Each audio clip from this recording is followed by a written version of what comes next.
Pokoknya insya Allah tetap hadir 7 kali. Nah, tapi yang Iya, untuk iya, membahas iya. si Koko, Ya, kami membahas si Koko membutuhkan, mau nah. nanti dia mau direview. Ini butuh sangat. Gimana Bapak Ibu? Silakan siapa yang bawakan hari ini? Silakanlah. Udah siap semuanya? Iya, Bu.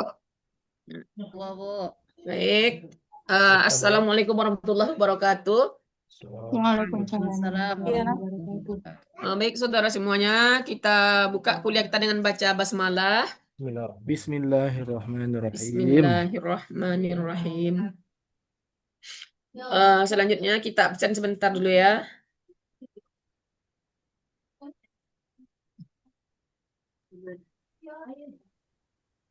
Kita ambil disiapkan dulu ya, sebentar ya absennya.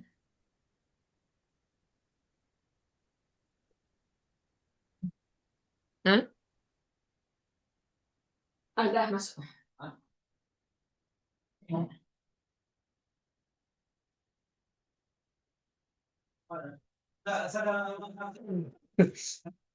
Alimun Fajri. Ada apa Alimun Fajri?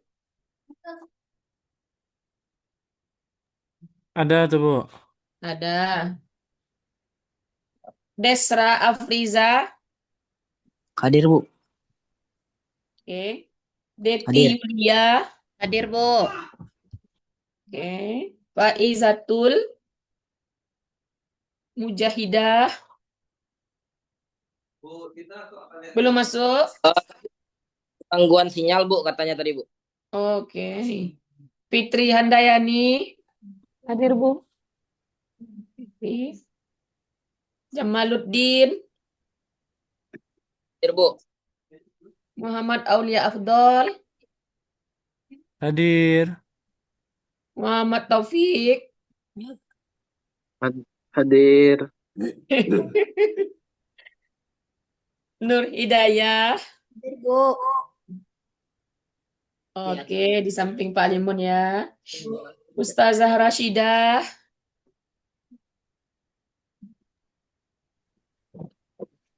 Belum masuk, Ustazah Rashidah. Rita Siska. Hadir, Bu.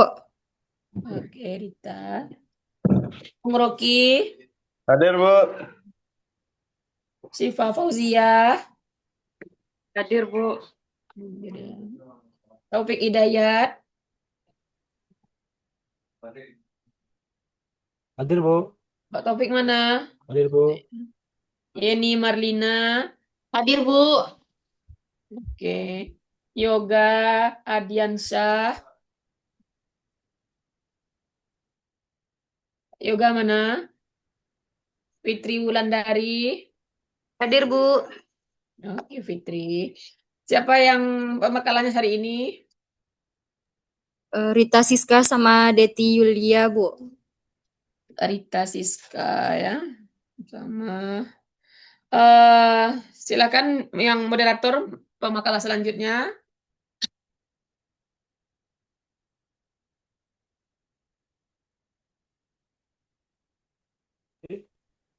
Siapa? Saya aja, Bu. Taufik Dayat. Bapak Taufik. Iya. Nah, disilakan baca Al-Quran dulu ya, pemakalah ya salah satunya. Nah, lanjut. Baik. Assalamualaikum warahmatullahi wabarakatuh. Waalaikumsalam warahmatullahi wabarakatuh. Alhamdulillahirrahmanirrahim. Hamdan wa syukurillah. Salaman wa salaman Rasulullah. Wa salam. Asyhadu an la ilaha illallah wa la syarika lah. Asyhadu anna Muhammadan abduhu wa rasuluh. Sallallahu alaihi wasallam. Alladzi la nabiyya ba'dahu wa ba'd. Mari kita bersyukur pada pagi menjelang siang ini kita tetap semangat. Semoga Allah Subhanahu wa taala tetap memberi kita kemudahan dalam Tolong hidupin setiap lampu, nak. kesulitan yang ada. Amin ya rabbal alamin. Nah, sama-sama kita hormati Bapak dosen kita, Bapak Profesor Nabil yang sama-sama kita banggakan, Bapak Ibu semuanya, saudara-saudara yang Ini senasib dan seperjuangan. kenapa suaranya lambat betul nih, Pak Taufik? Atau Memang apa ini? Bu. Oke, Kurang keras. yang sama-sama kita hormati Bapak dosen kita, Ibu dosen, Pak Dokter dan Bu Dokter. Yang sama-sama kita muliakan teman-teman kita, Pak Ibu semuanya, Ustazah yang senantiasa sama-sama berjuang di jalan Allah ini. Baik, yang jadi pembekalan hari ini adalah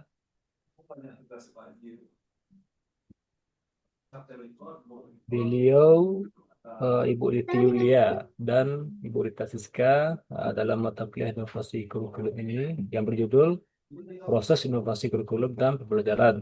Dan dalamnya nanti ada tahap-tahap proses keputusan inovasi kurikulum, tahap-tahap pengembangan inovasi kurikulum dan pembelajaran serta faktor-faktor utamanya. Untuk tidak memboros-boroskan waktu, eh, kita minta dulu pembacaan Al-Quran ya dari salah satu materi kepada salah satu materi dipersilakan.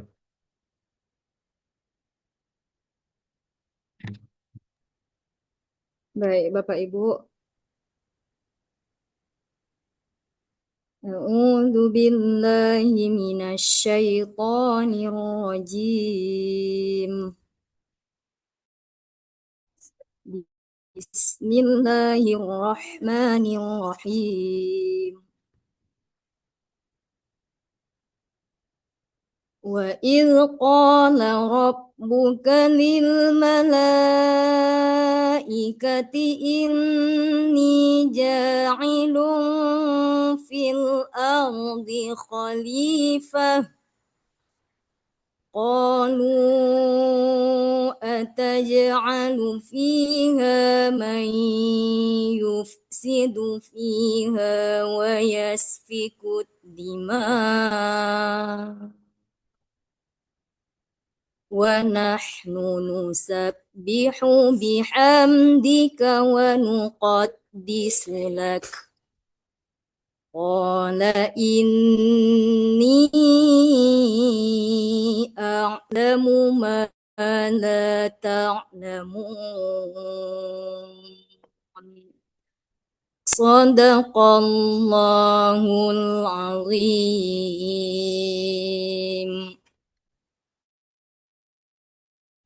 Terima kasih banyak kita ucapkan kepada Ibu Rita, Bu Rita tadi ya, Bu Rita Siska yang telah membacakan isi Quran bersama.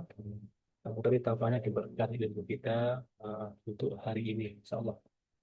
Selanjutnya langsung saja kita minta penampilan eh, dari kedua orang mempelai kita kepada saudari-saudari kita silakan dengan waktu yang sepanjang-panjangnya. Terima kasih kepada moderator untuk pembagian A dan B. Saya akan menjelaskan atau mempresentasikan tanpa mengurangi rasa hormat kepada Bapak dosen dan Ibu dosen. Kita masuk dalam presentasi makalah hari ini dengan judul Proses Inovasi Kurikulum dan Pembelajaran yang akan kami sampaikan oleh kami sendiri, Rita Siska dan Deti Yulia Martiana. Lanjut, Bu Deti.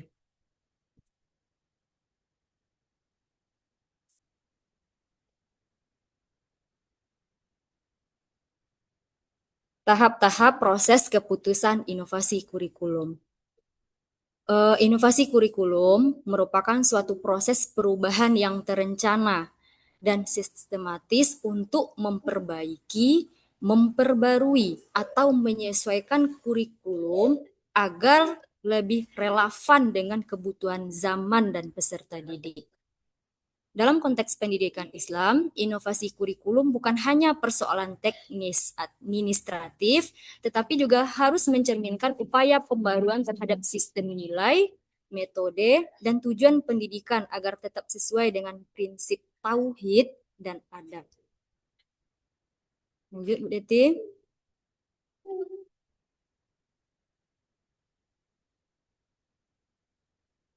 Terdapat 5 langkah dalam proses keputusan inovasi. Yang pertama, ada tahap pengetahuan.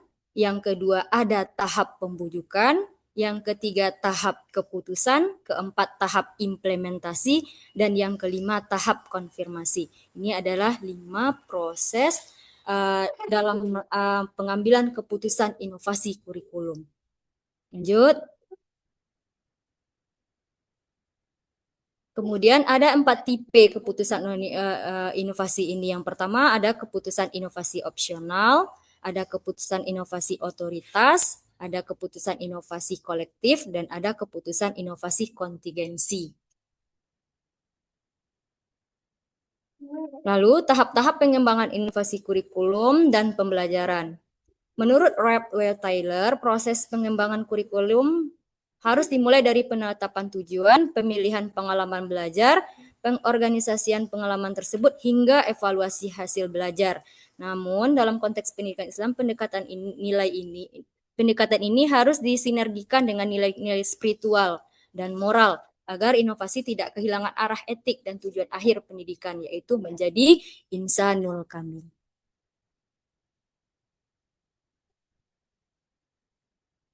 Ada 5 tahap, yaitu yang pertama analisis kebutuhan dan identifikasi masalah, yang kedua perencanaan dan desain kurikulum, dan yang ketiga pengembangan dan uji coba. Kurikulum yang sudah melalui tahap pengembangan, maksudnya ada melalui tahap pengembangan inovasi kurikulum. Ya, lanjut Bu Deti. Yang keempat, ada implementasi dan pendampingan, dan yang kelima evaluasi dan revisi. Jadi setelah adanya proses inovasi yang juga 5 tahap, lalu ada tahap pengembangan inovasi kurikulum yang juga ada 5. Itu dari kami. Untuk bagian C, silahkan Bu Deti.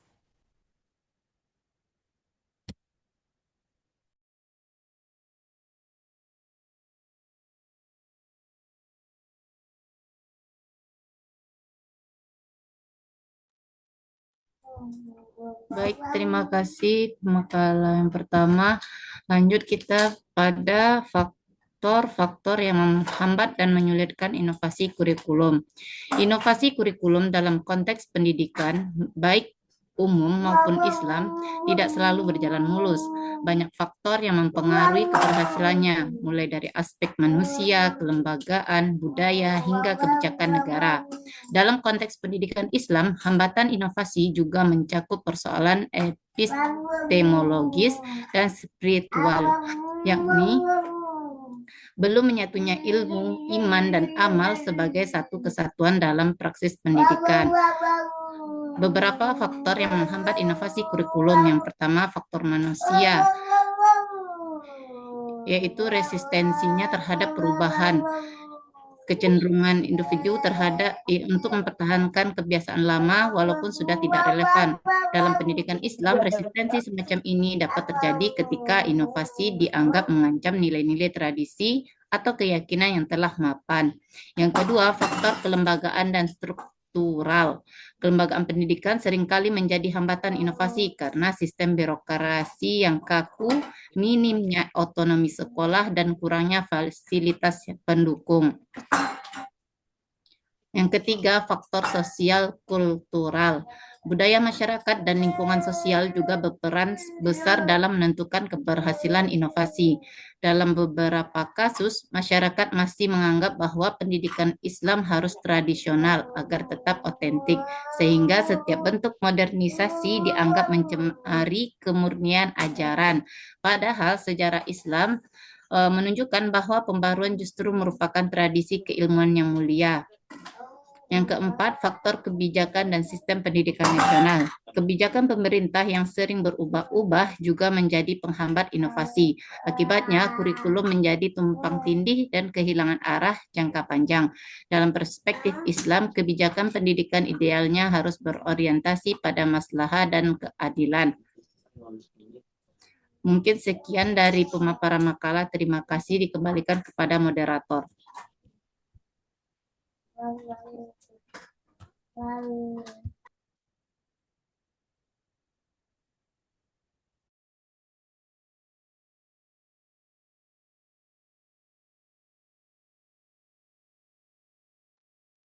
Sebentar kita kepada makalah kita yang telah memaparkan isi pokok pembahasan makalahnya pada hari ini. Mohon Bapak Dokter Bu Dokter, untuk sesi pertanyaan kita untuk diskusi ini, kita buka dulu pertama 3 pertanyaan ya. Setelah itu nanti baru kita diskusikan secara bersama-sama. Baik, kepada Bapak Ibu semuanya, saudara-saudara silakan yang ingin bertanya, yang menambahkan juga boleh.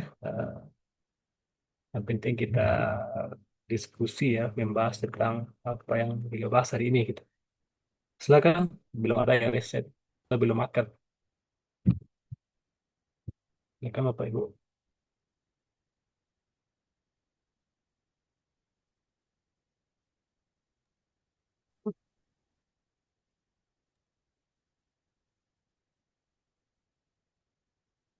Silakan Bapak Adal, kayaknya saya mau bertanya.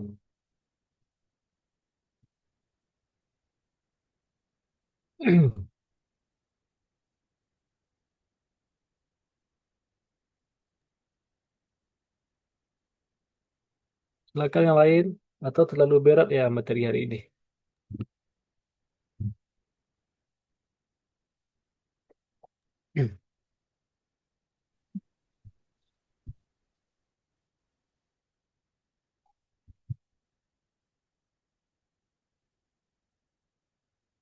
Pak Alimun, silakan. Ustaz, minta tolong paparkan lagi PowerPoint-nya tadi itu Ustaz.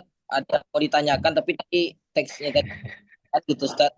Baik, silakan kita pada pemakalah kita minta tolong memperbaiki lagi poin-poinnya yang di PPT tadi.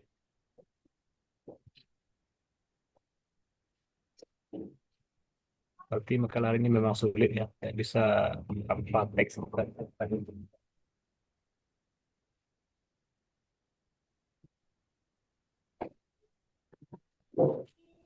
Yang mana Ustadz Jamal?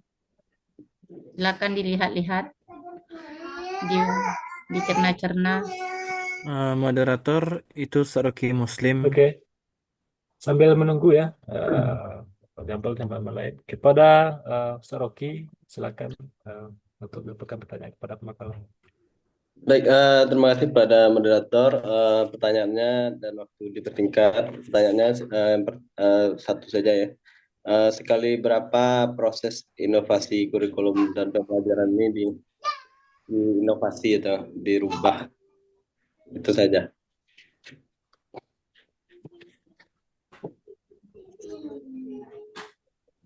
Baik, selanjutnya untuk 2 orang lagi.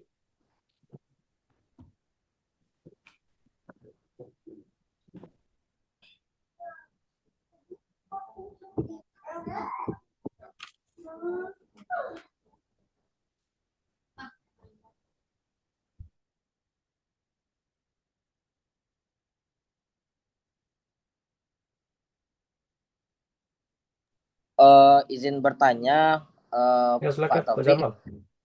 dan kita ada membahas tentang faktor kultural kan. Nah, di sini sebagaimana yang pernah saya alami ya di kampung saya gitu kan, kulturnya masyarakat di kampung ini kalau belajar tentang pendidikan Islam itu tidak seperti, bentar, ada jamaah umroh. Jadi tidak seperti yang di kota gitu. Kalau sekarang ini pemakalah gitu kan, orang di kampung ini yang penting udah pandai ngaji udah cukup gitu. Lalu kemudian dengan mengaji itu merasa sudah mempunyai fondasi. Sementara kalau di perkotaan kita lihat banyak inovasi-inovasi pendidikan yang lebih maju gitu daripada yang di kampung. Berbeda seperti zaman dulu gitu kan. Kalau zaman dulu kan orang alim-alim itu banyaknya kan di kampung gitu. Nah, terkait tentang kurikulum ini, kira-kira untuk mengubah kultur yang seperti itu jalannya bagaimana gitu pemakalah gitu. Sebab udah menjadi darah daging, ilmu agama ini tuntutnya ke kota aja, di kampung udah yang penting pandai ngaji udah cukup gitu. Kita membahas tentang kultur tadi ya. Terima kasih pemakalah. Terima Baik, kasih Pak. terima kasih Pak Jamal. Kita tampung dulu ya 1 orang lagi, baru kita jawab oleh pemakalah. Silakan, itu lagi Bapak Ibu.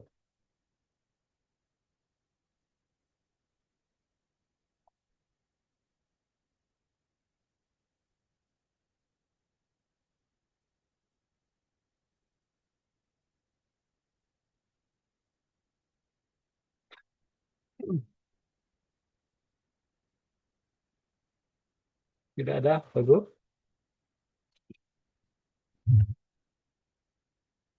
Bu Rishida, silakan. Beliau sudah buka audio kayaknya. Silakan, Bu. Kalau menurut saya, Pak, karena ini agak berat materinya, mungkin kita cukupkan dulu yang itu, Oh, nanti itu. akan kita tambah. Dari Pak dosen juga nanti lebih luas pandangannya gitu. Gitu, Pak. Baik, terima kasih masukannya Bu Rashida, masukannya baik sekali yang kita tunggu-tunggu ya. Baik, kepada pembekalan silakan menjawab pertanyaan yang pertama dulu dari Bapak Ruki Muslim ya. Tanya beliau, sekali berapa proses kurikulum ini bisa dirubah? Beliau silakan dijawab. Baik, mau jawab, silakan pembekalan. Duluan Bu Rita, nanti Bu Rita yang tambahkan ya Bu. Baik, tadi terima kasih moderator. Tadi pertanyaannya sekali berapa inovasi kurikulum ini bisa dilaksanakan gitu. Di sini kita ketahui inovasi kurikulum itu tidak memiliki jadwal tetap seperti itu ya, tetap yang baku sekali sekian bulan atau sekali berapa bulan seperti itu. Melainkan itu tuh dilakukan secara periodik atau situasional. Seperti kayak memang berubah terus ya dari yang ke KTSP ke ini kayak gitu. Karena kalau saya sendiri itu kayak kurang paham karena tidak praktisi. Jadi sekali berapanya itu tidak menentu, tidak diketahui waktu yang tepatnya seperti itu. Mungkin pemakalah yang Bu Rita yang bisa menambahkan. Ya, mengenai kapan perubahan kurikulum ini dilakukan. Kalau untuk kapannya itu tidak tergantung dalam pemerintahan misalnya kan, tetapi tergantung situasi dan kondisi yang memungkinkan dilihat dari perkembangan zaman. Masih mungkin enggak kurikulum yang ini dipakai? Kalau sekarang kan zamannya teknologi, berarti kalau yang sebelumnya kurikulumnya belum mengarah ke teknologi, berarti dilakukan inovasi. Makanya ada perubahan dari kurikulum 2013 ke kurikulum Merdeka.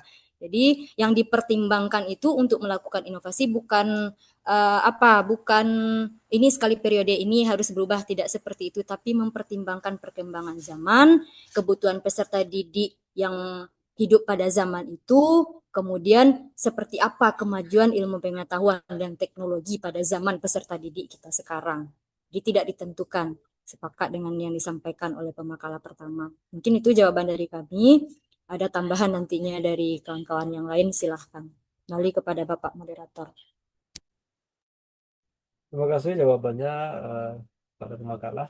Di Pak Rocky, kalau kita lihat jawaban beliau adalah sekali berapa aja, tidak ya kondisional ya, kondisional. Karena kita lihat kalau kita katakan setiap bertukarnya Menteri Pendidikan bertukar pula ini kurikulum kita, tidak juga ya, karena ada bertukar Menteri dan kurikulum itu tetap dipakai agak 2 tahun baru itu ganti. Jadi tidak ada patokan, jadi kondisional. Silakan dulu kalau ada ditambahkan oleh teman-teman lain sebelum kita ke Bapak Rocky.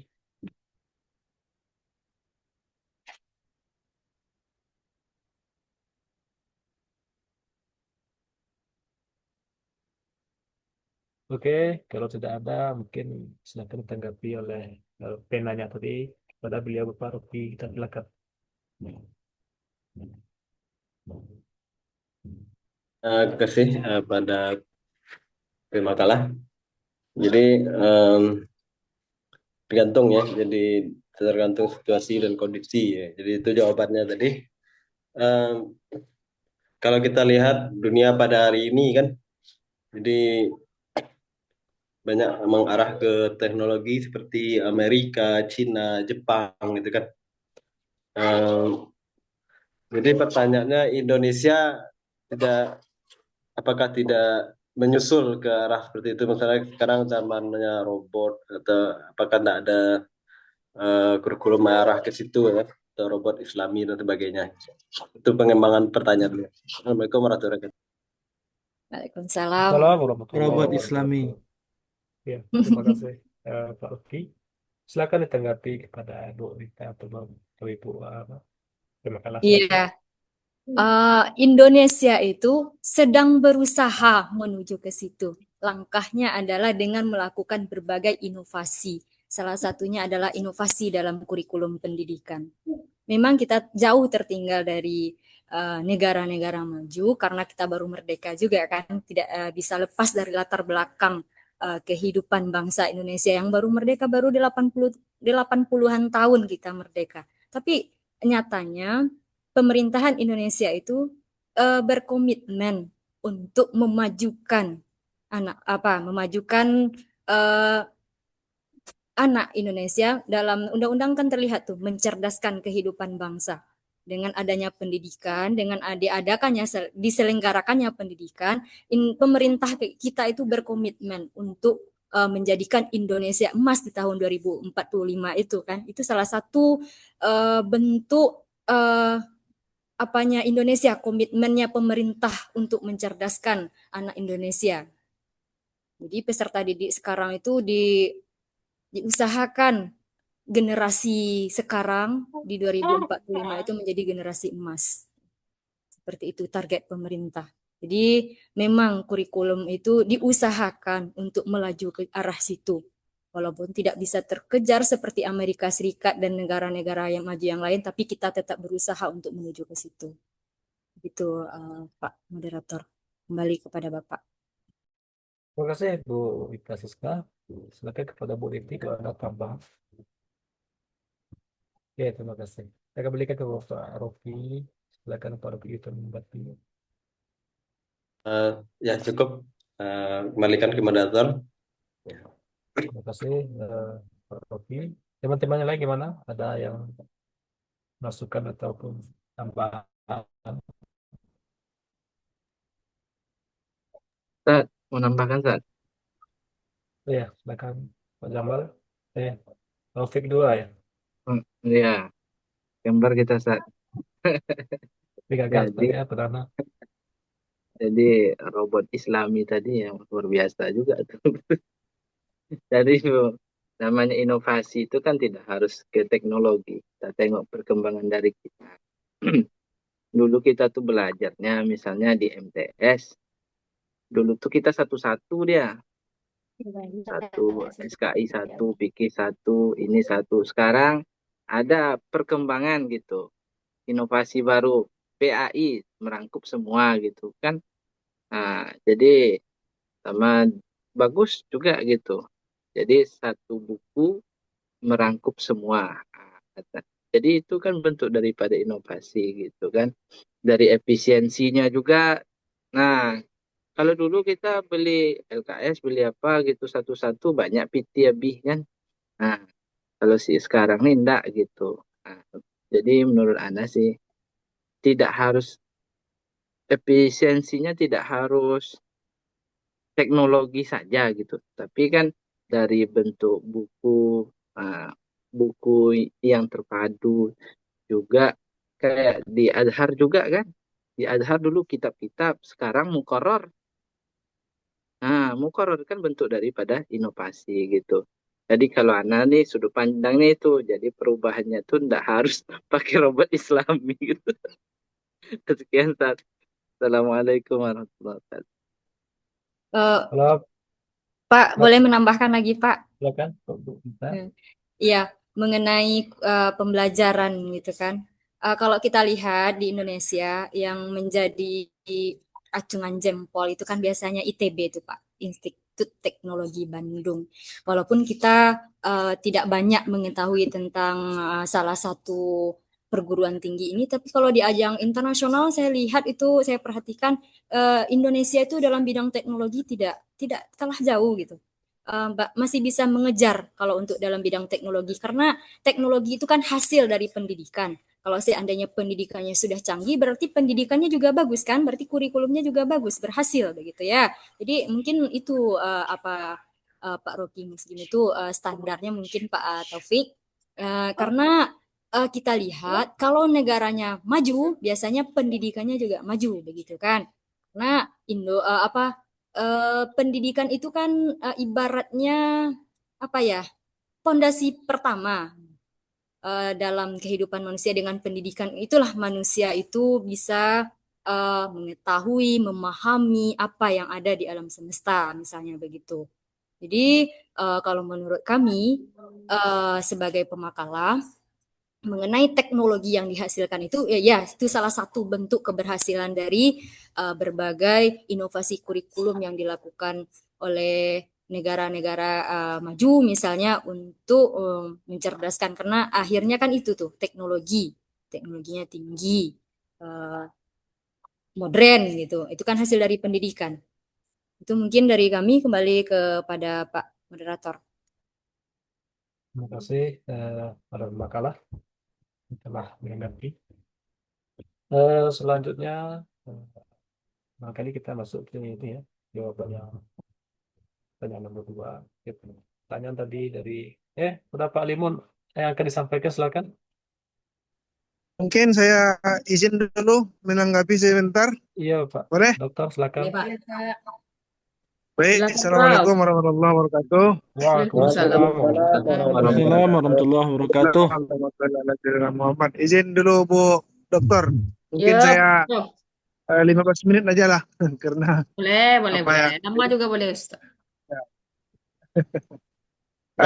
Saya coba menyimak dari tadi penjelasan saudara, diskusinya dan makalah yang ditulis.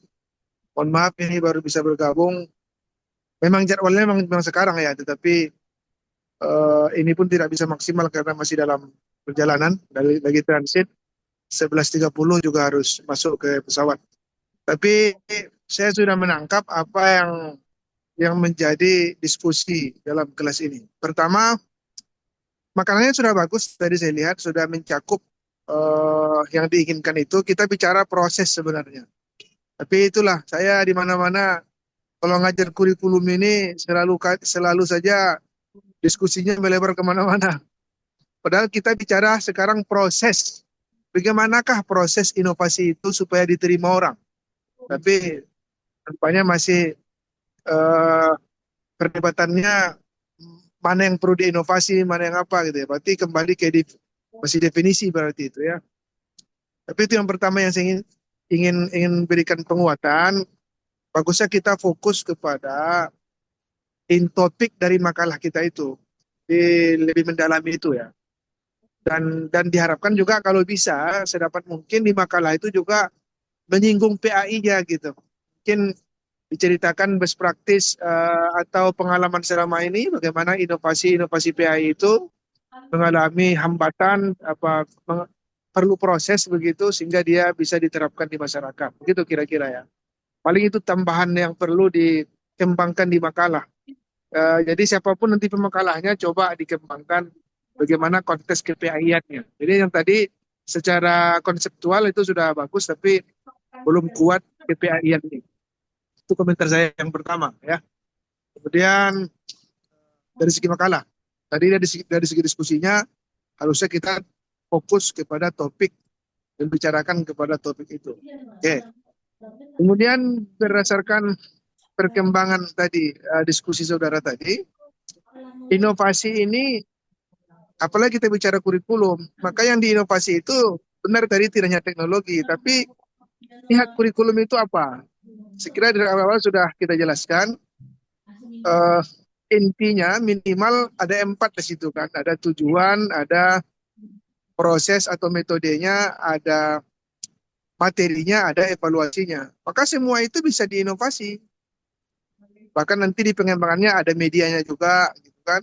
Semuanya bisa diinovasi. Bagian-bagian mana yang perlu diinovasi ya tergantung dengan kebutuhan itu sendiri dan perkembangan ilmu pengetahuan itu. Tetapi hal-hal yang sangat mempengaruhi di inovasi itu memang termasuklah ilmu pengetahuan dan teknologi yang berkembang. Sehingga idealnya kurikulum itu bersifat futuristik, masa depan. Tapi kadang-kadang kurikulum kita justru tertinggal dari perkembangan ilmu itu sendiri. Jadi lebih cepat perkembangan ipteknya ketimbang penyesuaian kita. Ini yang masalah. Seharusnya kan tidak. Kita sudah memprediksi ke depan ini yang terjadi, maka sekarang kita siapkan. Seharusnya 10 tahun yang lalu kurikulum kita itu sudah memprediksi akan adanya AI. Makanya seharusnya kita harus siapkan dari 10 tahun yang lalu gitu. Jadi sampai sekarang AI sudah berkembang, tetapi nyatanya pesantren kita masih banyak yang mengharamkan bawa HP misalnya. Masih mengharamkan bersentuh dengan teknologi. Sangat banyak sekali kan? Nah, berarti kan kita tertinggal itu. Seharusnya bukan ditutup akses ke Android, ke teknologi, tapi bagaimana kita memberikan pembelajaran kepada anak itu mampu memanfaatkan. Kan itu sekarang yang menjadi pelajaran di sekolah-sekolah umum. Ada namanya coding, ada namanya apa, intelligence artifisial. Yang diajarkan itu kan bagaimana beretika menggunakan AI itu sesuai dengan yang seharusnya begitu.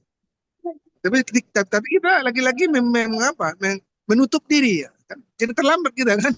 Teknologinya sudah jauh, kita masih mengharamkan anak-anak kita untuk itu. Itu kan tak benar itu.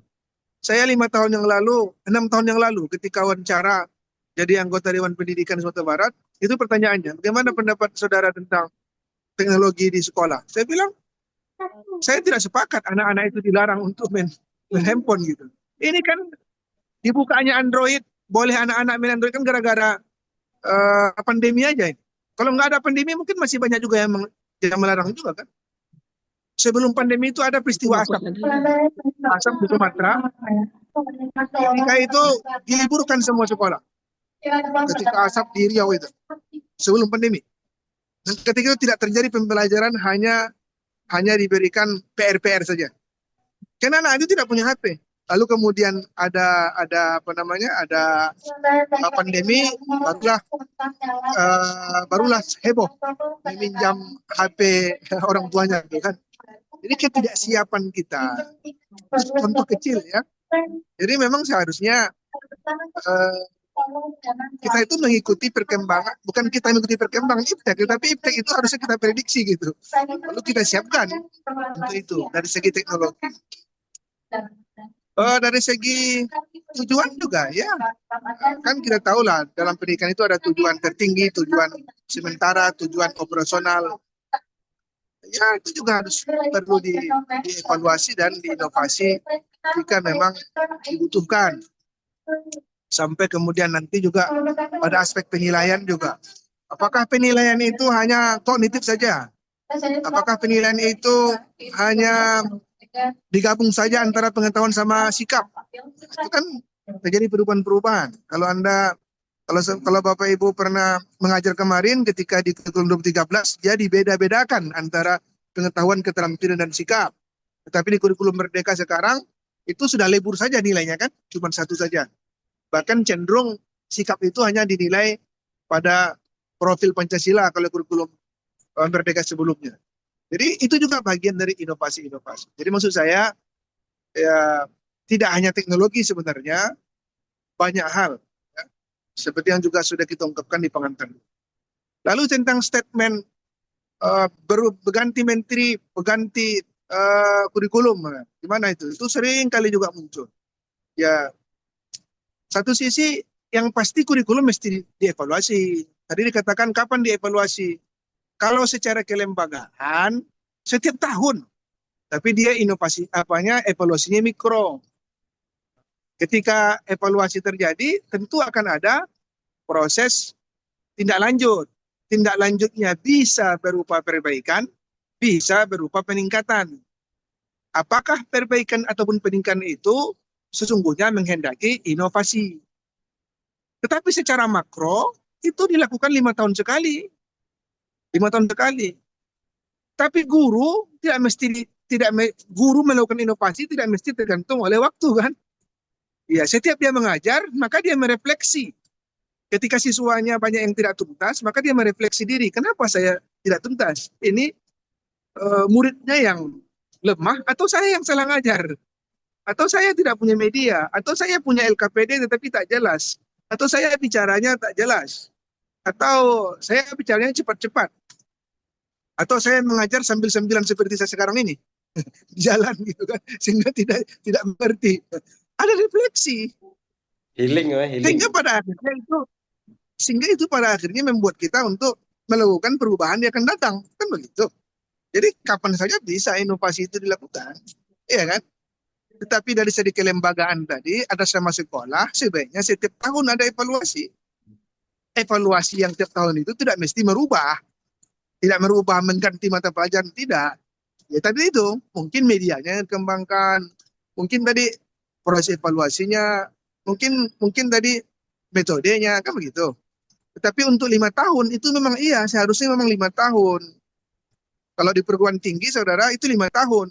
Ban PT itu kalau ingin skornya 4 maksimal, kurikulum itu 4 dan 5 tahun. Lebih 5 tahun tak ada juga evaluasi, maka skornya tak maksimal itu. Berarti dibiarkan aja kurikulum itu. Lagi-lagi ya, nanti apakah evaluasi itu menghendaki perubahan banyak atau sedikit itu lain cerita. Nah, karena memang 5 tahun, menteri itu juga 5 tahun, gitu kan. Maka berganti menteri memang harus ada evaluasi. Cuman orang tetap banyak yang a priori gitu. Ini ganti menteri, makanya ganti kurikulum. Padahal memang wajar dia memang harus dievaluasi 5 tahun itu. Jadi yang kita kritik bukan pengembangan dan evaluasi kurikulum itu, bukan adanya perubahan. Saya tidak setuju ada orang mengkritik perubahan. Tetapi yang kita kritik mungkin sustainability-nya, keberlanjutan kurikulum itu. Nah, itu dipengaruhi oleh faktor politik pendidikan. Kadang menteri yang lama dengan menteri yang sekarang tidak satu mazhab. Sehingga akhirnya tidak berkelanjutan kurikulum yang lama, tiba-tiba pergantinya itu jompang gitu, betul-betul berbeda. Nah, itu perlu kita kritik. Jadi ketidakbersambungan desain pendidikan yang masa lalu, menteri yang lalu dengan menteri sekarang, itu memang sering terjadi. Dan lagi-lagi yang salah bukan inovasinya itu ya, bukan konsep. Jangan nanti pemikirannya muncul, ngapain harus dirubah sih, biar aja lah, bukan begitu. Evaluasi mesti, tetapi mungkin kenapa sih ini perubahannya? Seharusnya kan tidak ini. Ya, itu silakan anda kuliti. Silakan anda kuliti. Ya kita sepakat berubah, tapi kenapa ini perubahannya? Gitu kan? Itu yang mungkin kalau kita sebagai orang yang sudah level S2, cara berpikirnya gitu. Mungkin guru-guru S1 bolehlah mereka bilang gitu. Ganti menteri, ganti kurikulum. Marah-marah dia kan. Kalau kita seharusnya itu bukan begitu cara berpikirnya. Iya memang harus ada evaluasi, ada perubahan. Tetapi kenapa ini perubahannya? Seharusnya bukan ini yang diubah, harusnya aspek ini. Gitu kan. Kenapa sekarang kok deep learning? Sekarang ini yang saya kritik sekarang. Deep learning oleh Kementerian Pendidikan. Kemendikdasmen. Tetapi di Kementerian Agama kurikulum berbasis cinta, KBC. Gitu kan. Jadi kok bisa beda ya? kok bisa beda? Bingung jadinya gurunya itu, karena terutama guru agama yang di sekolah. Karena di sekolah tidak ada sosialisasi KBC. Tiba-tiba guru agama diminta untuk KBC. Seharusnya KBC itu memang betul-betul masuk dalam struktur kurikulumnya secara utuh gitu. Dan saya mendengar kabar belum pernah duduk bersama antara Menteri Pendidikan sama Menteri Agama. Padahal mereka sama-sama orang UIN. Abdul Mu'ti itu dosen UIN Syarif Hidayatullah Jakarta. Nasir Umar juga dosen UIN MU. Apa beratnya sih mereka duduk bersama itu? Coba bikin karakter begitu rusaknya negara ini oleh mental-mental yang rusak, yang korup itu. Coba mikir bersama itu. Yuk kita benahi yuk. Kita masukkan nuansa Islam itu. Mungkin di madrasah oke lah muncul nama Islamnya. Di sekolah mungkin tidak terlalu menonjol, tapi nilai-nilainya itu masuk sehingga semua agama bisa masuk. Kenapa tidak dilakukan? Gitu kan. Nah itu menarik kita diskusikan. Kenapa tidak begini? Kenapa itu? Itu nggak apa-apa. Tapi kalau tadi kalau kita kesal ganti menteri, ganti perubahan terjadi, itu menurut saya tidak relevan. Itu yang kita kritisi. Tetapi kenapa ini terjadi perubahannya gitu? Kenapa perubahan itu tidak melanjutkan yang lama, tidak menyempurnakan yang lama? Ketika Nadiem itu kurikulum merdeka, begitu menteri sekarang dihilangkan, dia mengatakan kami tidak melakukan perubahan, tetap seperti yang lama. Tetapi embel-embel kurikulum merdeka semua dihapus. Kan aneh kan? sepertinya antara sama tidak. Nah, gitulah. Ya, gitu ya. Jadi itu yang perlu kita kritisi, saudara. Sama-sama berpikir kita. Karena yang di atas itu pun jangan anggap mereka itu jauh lebih pintar dari kita. Belum tentu juga kan. Eh, saya malah juga mengkritis juga kenapa kita menggunakan deep learning sementara deep learning itu sudah tahun 70-an 80-an dipraktekkan di negara di Amerika Eropa gitu. Kenapa kita baru sekarang mengadopsinya? OB itu Begitu 60-an kan? itu. OB juga sudah lama ya. Iya, dan Kenapa 60-an. sekarang baru kita ribut gitu. Lalu pertanyaannya, apakah kita tidak punya kearifan lokal? Kenapa kita tidak mengangkat kearifan lokal kita gitu? Justru orang Minang itu kekuatan, kenapa sosok Minang itu lahir tokoh-tokoh seperti dulu Hamka, seperti Agus Saib seterusnya itu adalah banyak yang menyebutkan itu adalah produk surau. Itu adalah produk pendidikan Minangkabau yang mengkombinasikan antara kekuatan matrilineal bundokan duang nenek mama itu, alim ulama berpusat kepada surau, didukung oleh kultur masyarakatnya yang religius ABSBK itu. Kenapa tidak itu kita jemput kembali lalu kita kembangkan, dimodifikasi gitu? Ini justru dihilangkan, hilang. Saya nggak tahu itu masih ada kan enggak nilai surau itu sekarang muncul. Mungkin di Pariaman masih ada Tuangku, itu mungkin masih ada nilai surau. Ya, padahal terbukti sudah berhasil. Gitu kan? Jadi kalau tadi saudara juga mengatakan hebat negara-negara luar itu, saya merasa enggak juga. Saya masih bangga dengan pendidikan kita di Indonesia ini, yang punya karakter yang santun gitu. Jangan Anda ribut juga tentang di Jawa sungkem kepada guru. Itu kan persoalannya kultur. Orang Jawa itu justru itu kekuatan mereka. Hormat kepada guru, lewat gurunya semuanya tunduk. Sehingga mereka itu mudah. Coba lihat, saudara. Satu sisi. Bagaimana kultur Jawa itu, mereka belajar itu sangat patuh kepada gurunya. Kalau disuruh menghafal, betul-betul menghafal.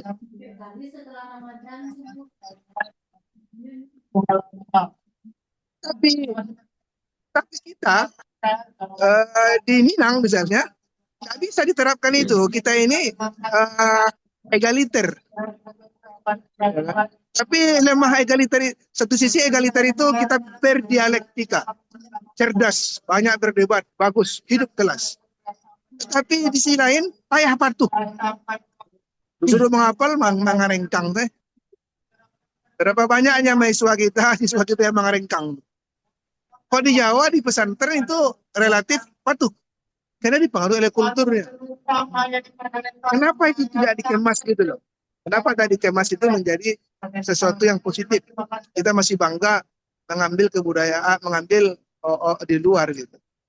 Nah, ini kan butuh pemikiran serius ini, saudara. Butuh pemikiran serius. Nah, oleh karena itu, diharapkan para pemikir-pemikir akademisi inilah coba merumuskan. Kira-kira kalau Bapak Ibu praktisi di lapangan, coba dong dikembangin. Punya sekolah, coba dikembangin. Coba dicari, ditemukan bagaimana caranya. Bagaimana melakukan inovasi itu. Dan untuk inovasi itu sendiri ada tahapan-tahapannya. Ya kan?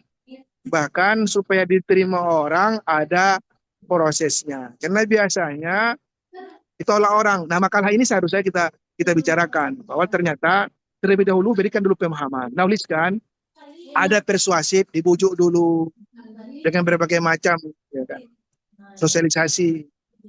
Sudah itu baru apalagi adanya keputusan, ditetapkanlah. Ini diterima atau tidak? Ada nanti menerima, ada yang tidak.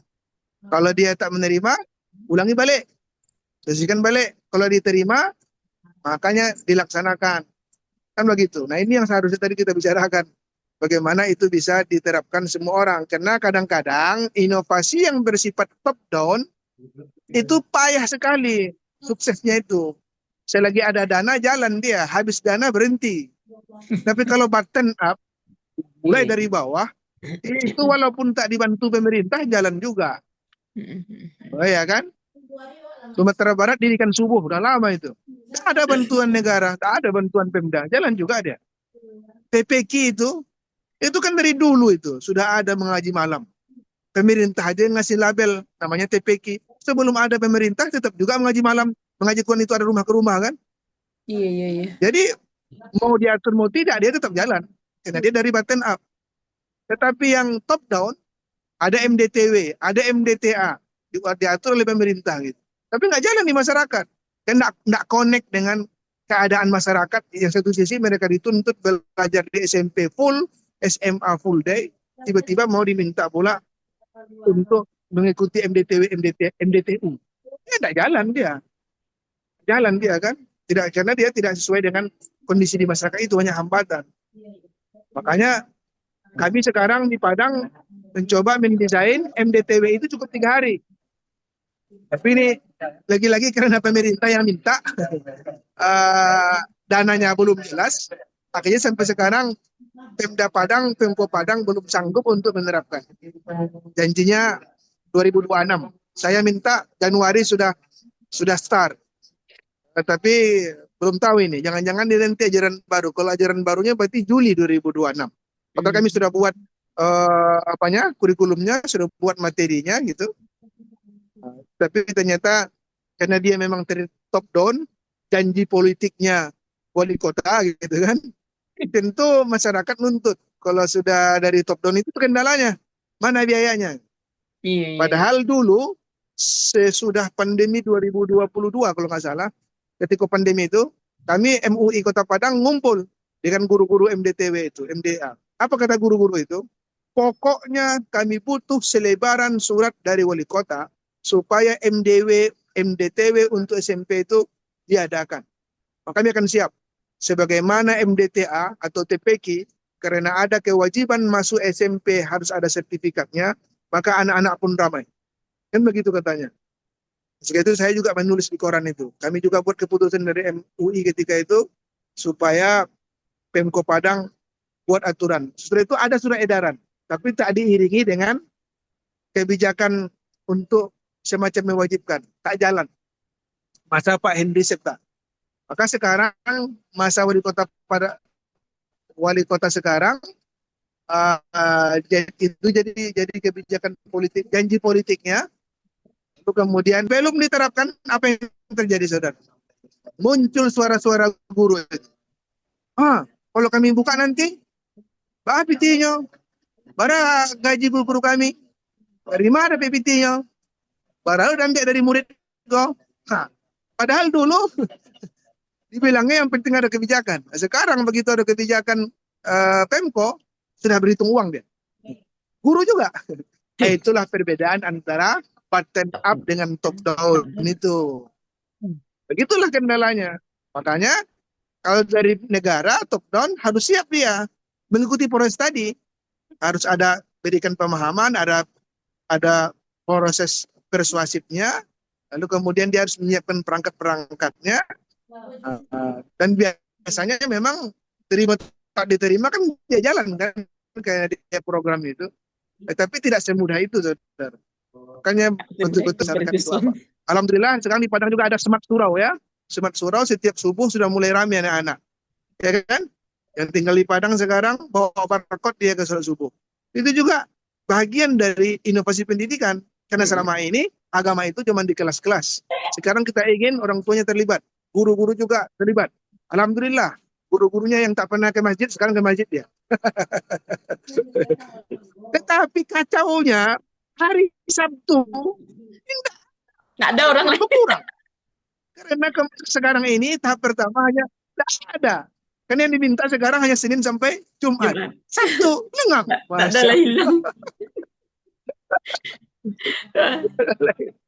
Itulah saudara. Kadang-kadang. Tapi makanya kita harus berpikir nih, ilmuwan itu harus berpikirnya rasional, ya. Yang kalau benar dari manapun datang harus kita dukung. Dan ketika ada kendala-kendala, yuk kita pikirkan bersama. bagaimana cara mengatasinya. Memang tidak selesai di waktu orang toh.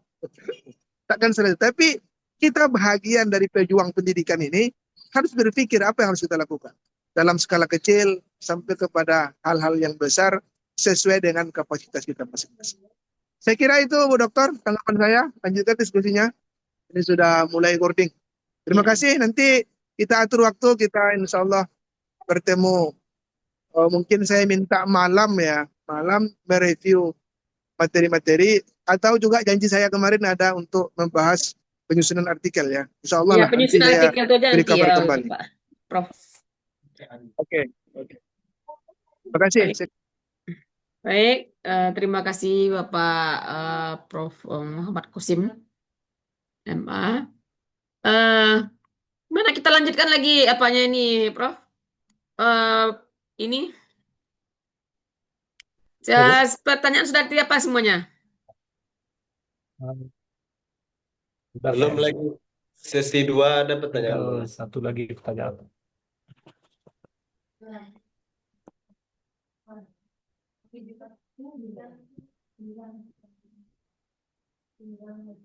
Lanjutkanlah. Ya, siapa tadi? Taufik Hidayat. Baik, pada Timakalah silakan menjawab pertanyaan. Suara Taufik Hidayat tidak bisa dikeraskan lagi tuh. Bapak. Pak Jamal tadi ya. Suara Bapak Jamal silakan. Soft spoken, Bu. Soft spoken. Soft spoken. Karya ke dalam. Lari ke dalam. Iya, lari ke dalam. Silakan Bu Deti dan Bu Rita Siska menjawab pertanyaan dari Bapak Jamal tadi ya. Silakan lanjut. Bu Deti duluan, Bu Deti.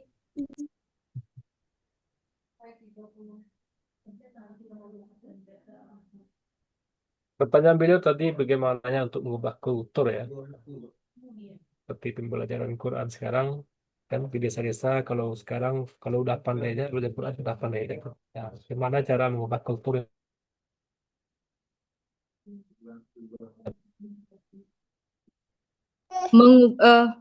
Ya Bu Deti, silakan Bu Deti. Kan tadi itu kayak pertanyaannya faktor kultural yang desa tidak seperti yang di kota. Contohnya kan di desa itu pandai ngaji Allah mah gitu. Beda dengan di kota. Bagaimana tadi itu kita mengubahnya kultur seperti ini gitu. Kalau menurut hemat pandangan pribadi ya itu ya kita belajar lagi gitu kan. Kalau misalnya dicontohkan dengan pandai mengaji tadi yang dalam artian kalau kami memahami itu pandai baca Al-Quran Allah kadang nggak tahu makhrajnya udah benar atau belum, mungkin kita atau masih salah belum tepat letaknya gitu kan, mungkin itu ya kita belajar kembali seperti itu ya. Bagaimana itu apa tadi? Jangan ya. Kurang fokus Bu Rita ini ganggu. Iya. Adek. Ya, saya lanjutkan Bu Deti. Mengenai bagaimana cara mengubah kultur ya atau kebiasaan yang sudah ada di dalam suatu masyarakat itu ya. Kalau mengubah itu tidak bisa langsung diubah kan. Cara mengubahnya itu ya dengan pendidikan. Tinggi pendidikan seseorang atau udah banyak misalnya sarjana dalam suatu desa, biasanya pola pikirnya itu sudah berkembang. Biasanya tingkat pengetahuan berkembang, maka cara berpikirnya pun sudah berubah jadinya. Jadi kalau sekiranya untuk mengubah kultur itu ya dengan pendidikan. Semakin tinggi misalnya pendidikan atau semakin pendidikannya bagus pendidikannya, maka semakin bagus pula peradaban suatu daerah atau suatu bangsa. Jadi diukur dari pendidikannya itu, Pak Taufik. Mungkin itu jawaban dari kami. Kembali kepada Bapak. Terima kasih atas jawabannya kepada Bu Rita dan Bu Diti ya. Pada penanya tadi mana beliau nih tadi? Pak Jamal, mana Pak Jamal? Masih ada? Silakan ditanggapi bagaimana jawaban beliau tadi.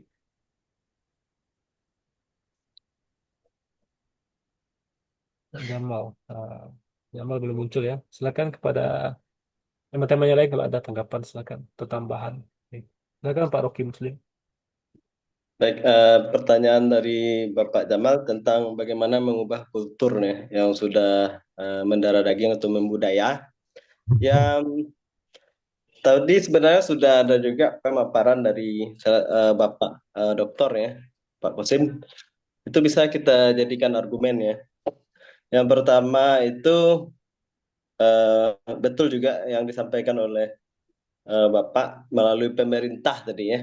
Nah, contoh kayak sekarang ada program Smart Surau gitu kan. Jadi program-program dari pemerintah itu salah satu atau kekuatan lah ya.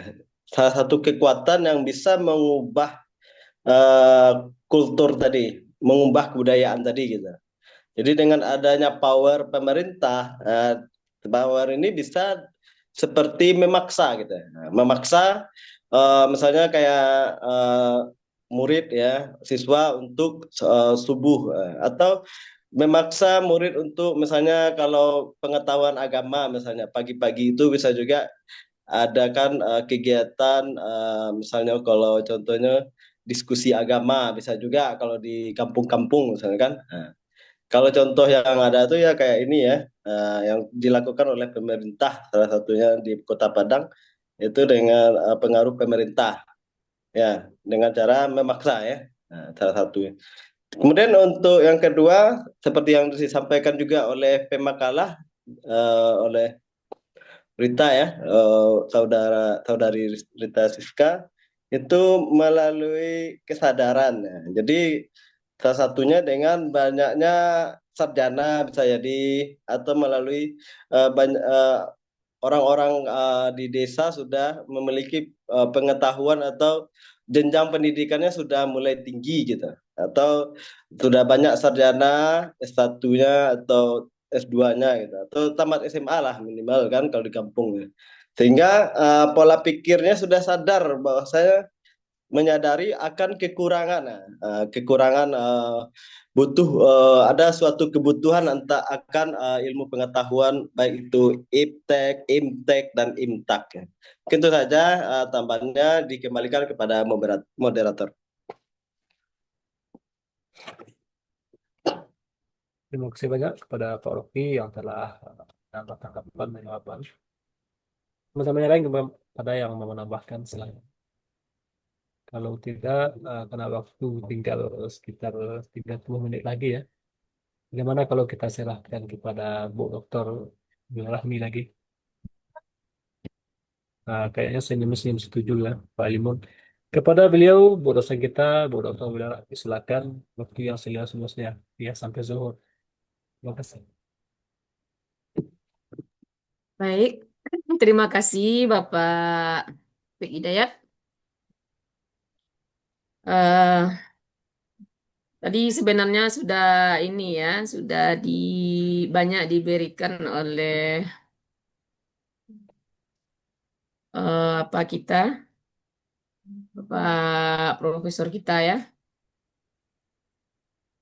Dan nampak layarnya? Pak Bu, Nampak, Bu. Ya, ya. Nah, jadi mungkin sebenarnya apa yang akan Ibu terangkan ini sebenarnya tadi sudah banyak ya yang diterangkan oleh Bapak Kosim. Ibu menambahkan saja lagi sedikit ya. Mana tahu nanti kalau ada yang tertinggal atau ada yang ini tuh penyempurnaannya sedikit-sedikit ya. Baik. Sebelum kita masuk ke proses inovasi kurikulum dan pembelajaran ini, saudara semuanya, masih ingat apa yang kita minggu kemarin tentang apa inovasi ya? Macam apa kata-kata inovasi itu apa-apa saja itu. Ada renovasi, ada pembaharuan, diseminasi, banyak kemarin apa kata-kata pembaharuan. Jadi yang diperbaharui apa saja? tidak hanya kurikulumnya, tapi menyangkut keseluruhan. Nah, tadi Pak Kusim juga sudah menyatakan ada tujuannya. Apa lagi? Ada Metode, Prosesnya, Bu. prosesnya, ada materinya, ada metodenya, ada evaluasi. evaluasinya. Itu. Dan minggu kemarin juga Ibu sudah dijelaskan bahwasannya bukan kurikulumnya, tapi kemarin itu pendekatannya. Itu ya. Nah, jadi itu pendekatannya atau metodenya. Itu yang jadi bersangkut juga dengan yang sekarang. Baik, kita lanjutkan yang untuk apa sekarang? Proses kebijakan. Ini tadi sudah juga diterangkan ya. Baik, bagaimana pengetahuan tentang inovasi itu, berikan pemahaman dulu. Kan itu kata Pak Prof tadi. Kata Pak Kosim, berikan pemahaman terlebih dahulu. Karena sesuatu yang baru ini pasti akan banyak itu. Banyak yang tidak suka, banyak yang tidak menerima, gitu. Maka diberikan pengetahuan terlebih dahulu. Kemudian ada kata Pak Kosim tadi, dibujuk. Ya kan, ingat tadi kan? Dibujuk, diimbau. Baru nanti diberikan penetapan. Dibuat keputusan lagi. Sekarang kurikulum kita kurikulum merdeka. Diterapkan lagi. Setelah ditetapkan, diterapkan, diimplementasikan. Kemudian apa lagi? Dikonfirmasikan, dilihat apakah dia berjalan baik atau tidaknya. Nah, gitu. Kemudian apa? Ini dia tadi yang kita disebut Bapak. Kenapa inovasi itu kurang jalannya gitu. Ini yang menyebabkannya. Mental blackberries, apa itu sikap mental yang menolak perubahan. Perubahan kalau misalnya di apa namanya ini, ambola biasa apakah memakai memakai kertas, menolak ini adanya pembelajaran digital itu haram. Itu tadi kan. Itu adalah mental yang menolak pembaharuan yang diceritakan oleh Bapak Kosim tadi. Kemudian lagi ada yang kedua, culture. Ini dia yang disebut oleh Bapak Ketua kita, Pak Jamal tadi. Hambatan budaya adat istiadat. Nanti kalau dibuat ini yang terbaru ini, bagaimana dengan adat istiadat kita yang sudah mengakar, membudaya selama ini gitu. Jadi sulit berubah kita jadinya gitu. Berapa lagi? Ada social block. Apa pula social block ini adalah kesenjangan sosial atau kesenjangan ekonomi. Itu juga menjadi hambatan terjadinya inovasi kurikulum. Mungkin di pedesaan itu masih apa namanya ini, sarana prasarana kurang, sinyal ndak ada. Itu pertimbangan yang membuat sulitnya terjadi inovasi itu. Kemudian apa lagi? Adanya konflik atau motivasi yang internal biasanya itu. Antar guru yang kalangan tua dengan kalangan muda, ada konflik. Itu. Jadi akhirnya kalau ada konflik di satu internal di satu lembaga, itu alamat kita itu akan mundur, akan kemajuan tidak akan bisa diraih. Malah kita akan berjalan di tempat biasanya itu kalau ada konflik-konflik. Coba saudara Bapak Ibu perhatikan yuk. Kalau ada misalkan satu sekolah itu terus konflik terjadi di dalam lembaga itu, tidak akan maju itu. Tidak akan maju lembaga pendidikan tersebut. Bahkan bisa hancur, muridnya tuh tidak ada lagi. Malas orang sekolah menyekolahkan anaknya ke sekolah tersebut, ya kan? Itu. Jadi itu yang membuat sulitnya inovasi itu terjadi. Kemudian apa lagi? Ini dia ya. Tadi sudah juga diterangkan oleh Bapak Kosim tentang inovasi top down dan inovasi bottom up. Kenapa top down ini sulit? Apa?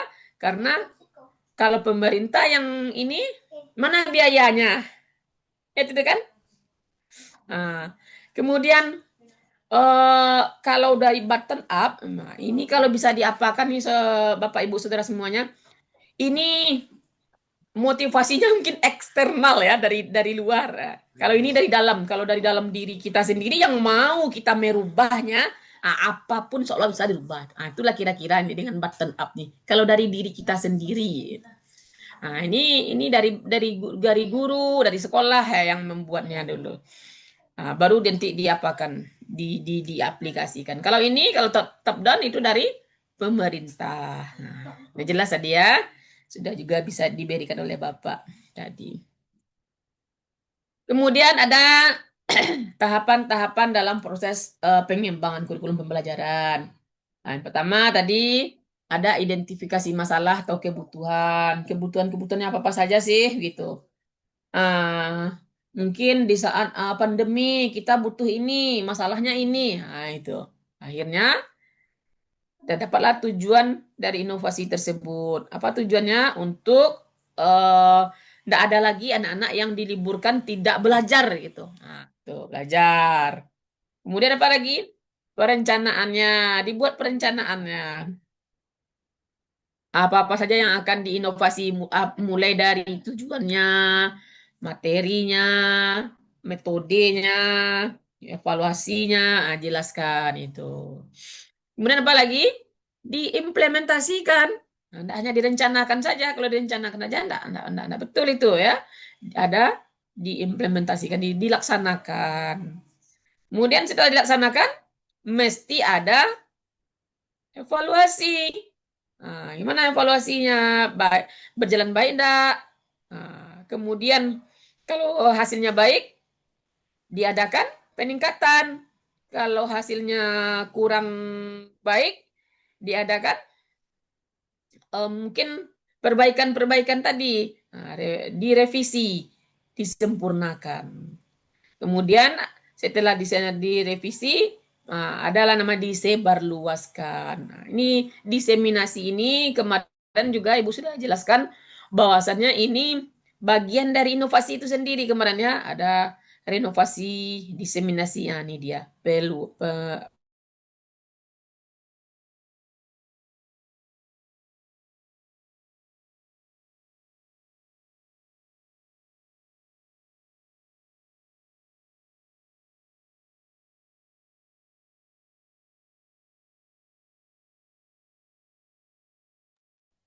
Pak Ketua,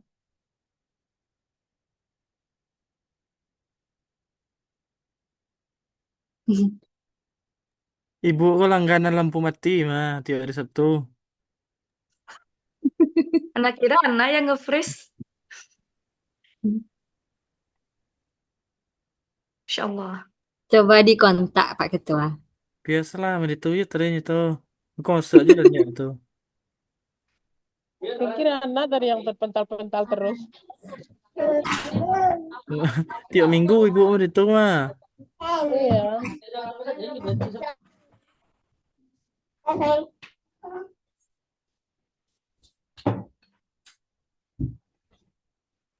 Anak Riko untuk perkuliahan dari pagi tadi emang gagal fokusnya.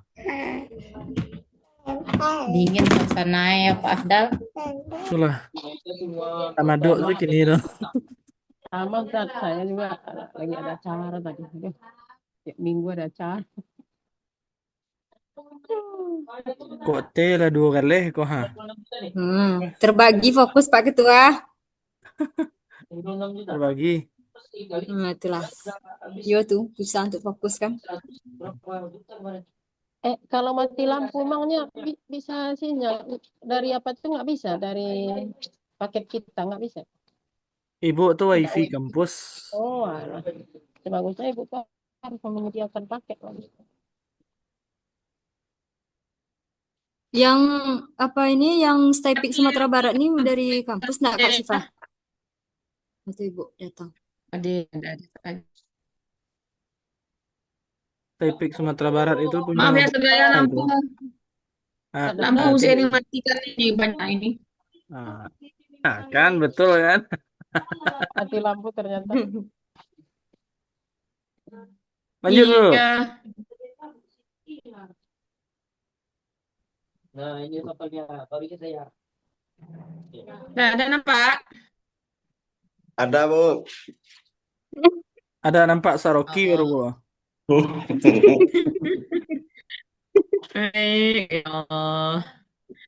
Jadi diseminasi adalah Nggak tak buka kamera Bu ada nak? Ini sama SMP. Terpental lo bila balik.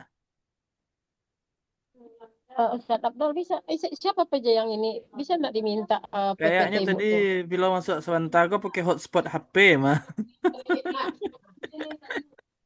Iya.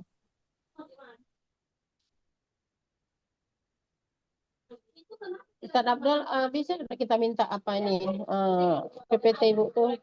Jarang Bisa itu. ya Ibu, Bapak PJ kita mana Pak PJ lah yang minta. Iya, belum ada Masa nampaknya. Jamal saya lalu loh ha.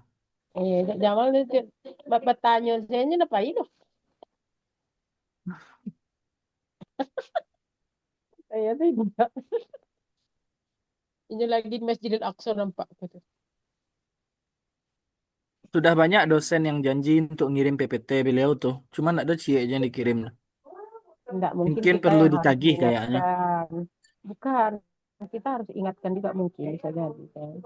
Bu Rashidah kok soft spoken lo gini ya? Apa? Spoken? Masya Tuna. Allah, kalau ada yang bisa soft spoken. Spoken itu apa tuh? Awak salah diartikan tari, maaf Dal.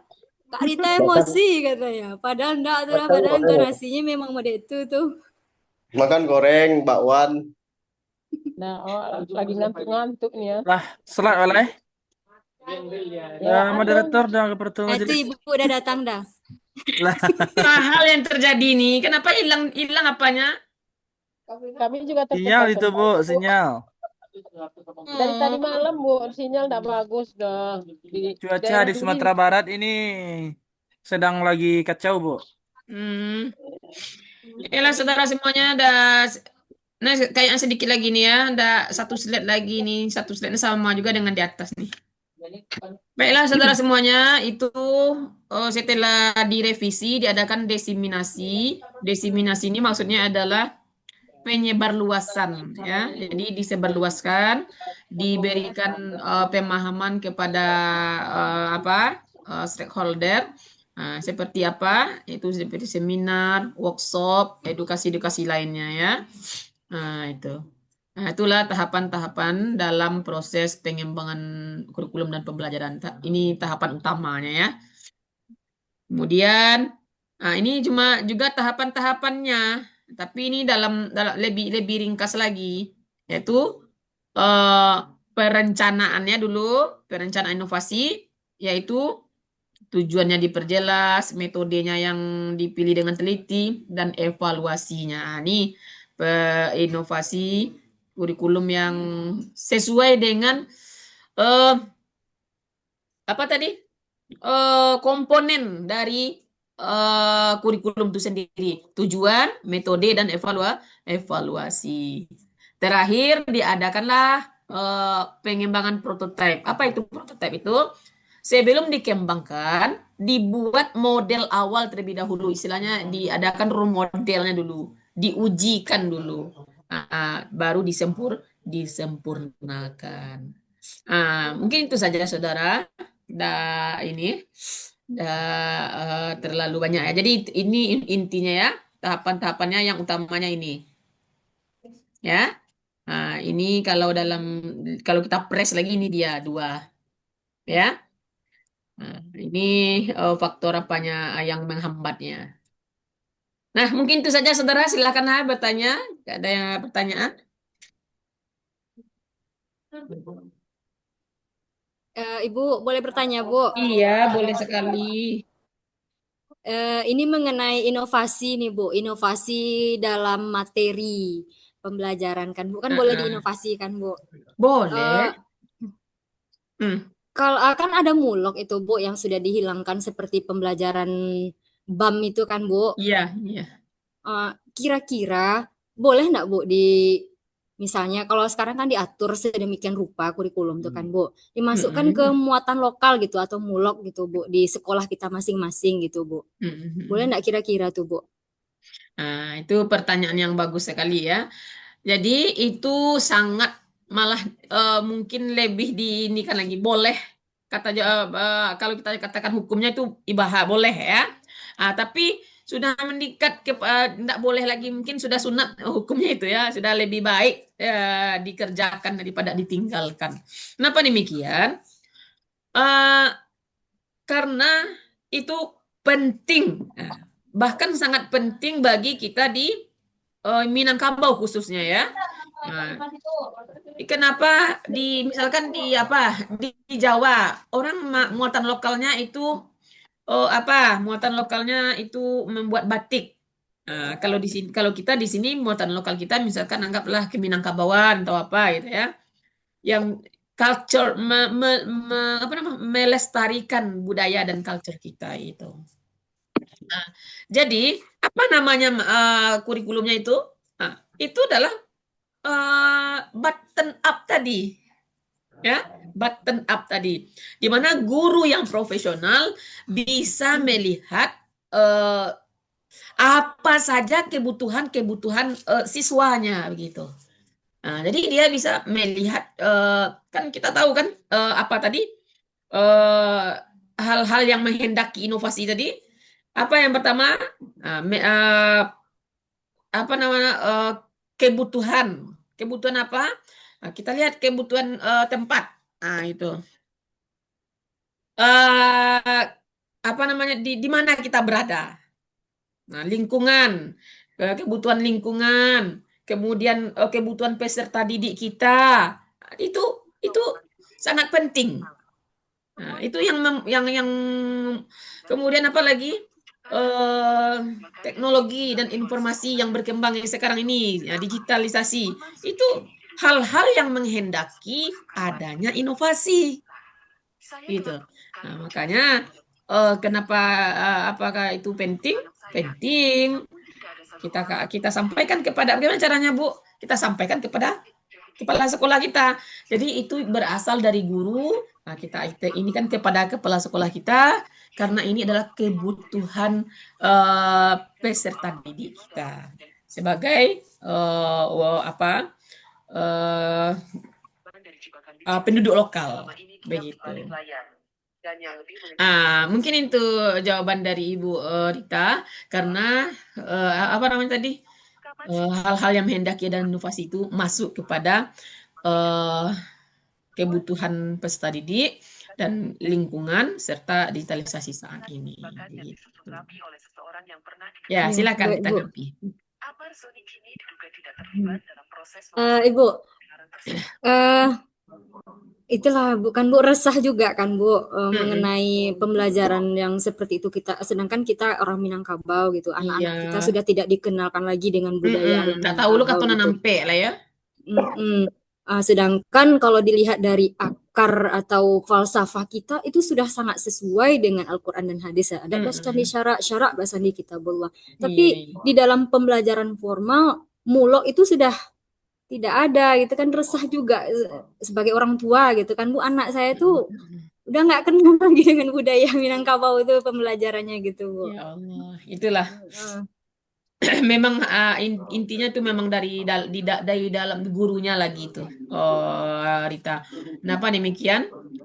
Karena kemarin kata Bapak Kosim, kenapa tidak bisa itu dijadikan satu mata pelajaran atau apa? Itu dikarenakan karena tidak ada misalnya kan profesornya gitu kan. Jadi kita kan dalam suatu apa tuh harus ada istilahnya tujuan pendidikannya, istilahnya komponen-komponen pendidikannya lah ya. Kemudian pendidiknya, peserta didiknya, materinya, kemudian lingkungan sudah ya.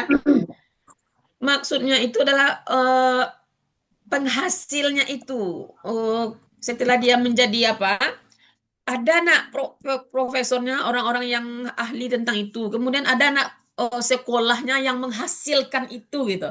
Nah, kita tidak punya sekolah yang seperti itu.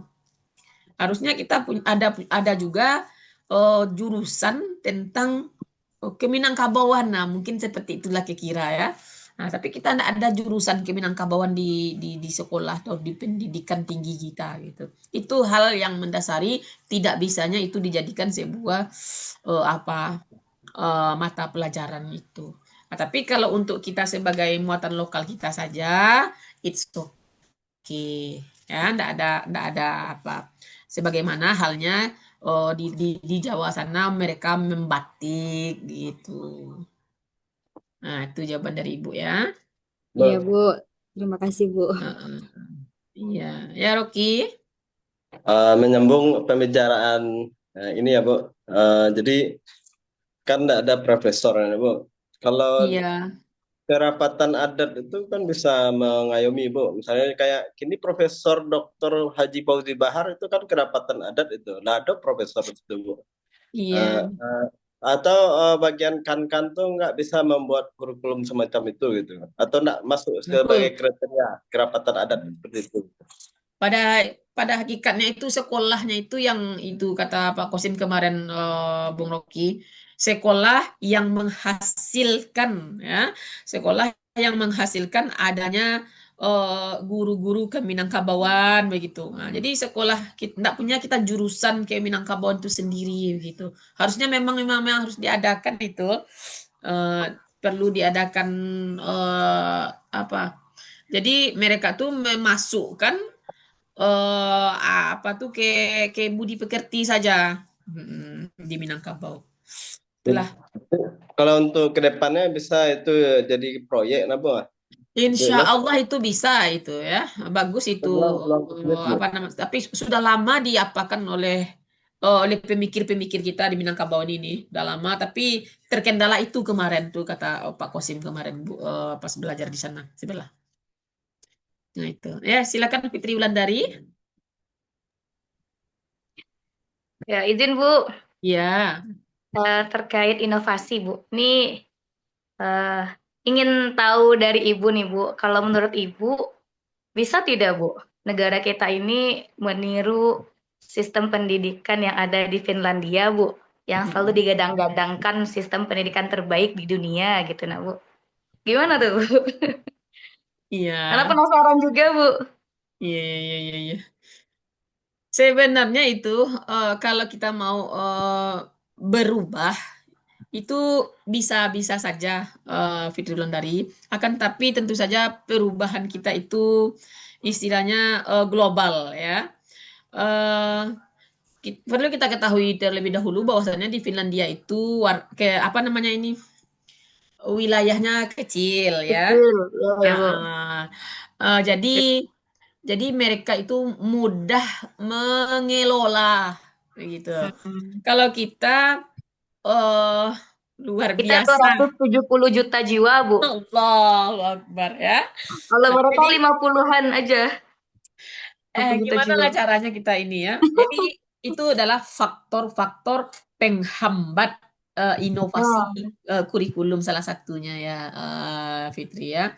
Sebenarnya bisa, tapi kita cara merubahnya itu terlebih dahulu. Bisanya mungkin button up ya kalinya ya. Button up dari bawah mungkin bisanya. Soalnya kalau dari atas dibuat perubahan yang drastis seperti itu akan kewalahan mungkin. Ya. Jadi kalau ada button up, ada satu wilayah yang dijadikan pilot project untuk membuat kurikulum seperti yang ada di Finlandia. It's okay maybe ya. Ya, Bu. Mungkin seperti itu maksudnya Bu.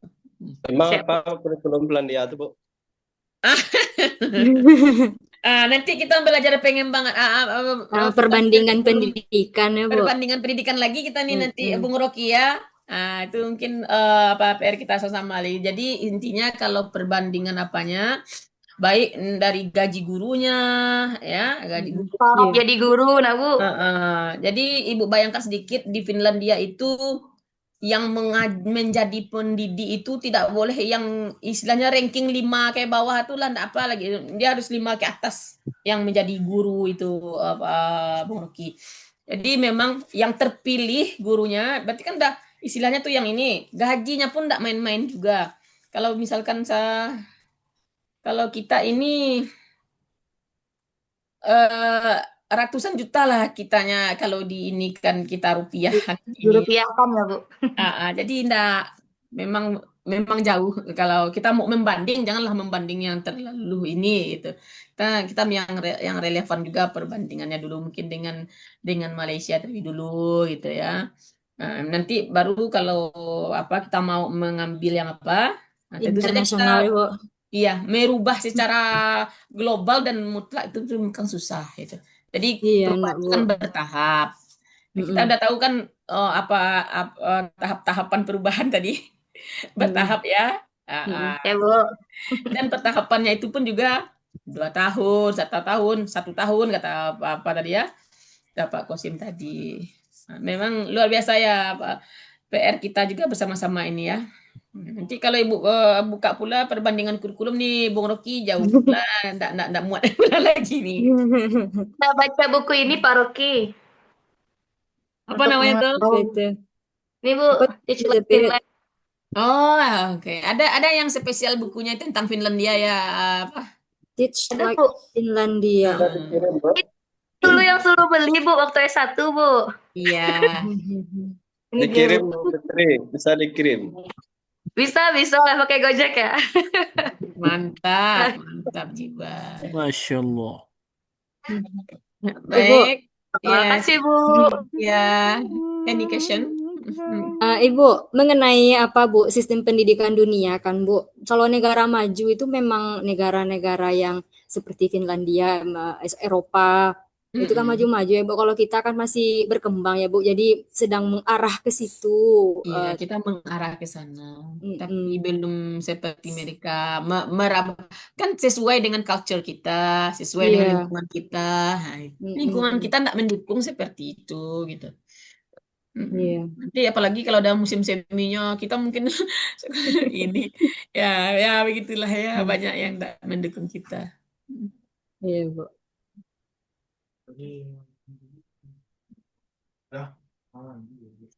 Ada lagi? Biasanya Pak Afdal bilang, Bu, salat lagi, Bu. Iya, Bu. Salat lagi, Bu. Capek waktu rupanya, Bu. Jam 12 lewat ampe. Wah, lewat berarti. Cepat waktu, Bu. Sekolah azan, Bu. Oh, azan. Yalah, silakan lagi. Pak Alimun Fajri. Ada pertanyaan? Ustaz Zahra sudah. Sehat, Bu Dokter. Kalau enggak ada, boleh kita tutup lagi. Iya, Bu. Iya, Bu. Baiklah, Ibu mohon maaf jika ada salah. Kebenaran hanya milik Allah. Wallahu a'lam bishawab. Tafakkul majelis. Subhanakallahumma wa bihamdika asyhadu an la ilaha illa anta astaghfiruka wa atubu ilaik. Alhamdulillahirabbil alamin. Akhir kalam, assalamualaikum warahmatullahi wabarakatuh. Waalaikumsalam warahmatullahi wabarakatuh. Terima Terima kasih, Bu. Ya, iya, sama. Kasih, Bu. Sama-sama semuanya. Allahu Akbar 2%.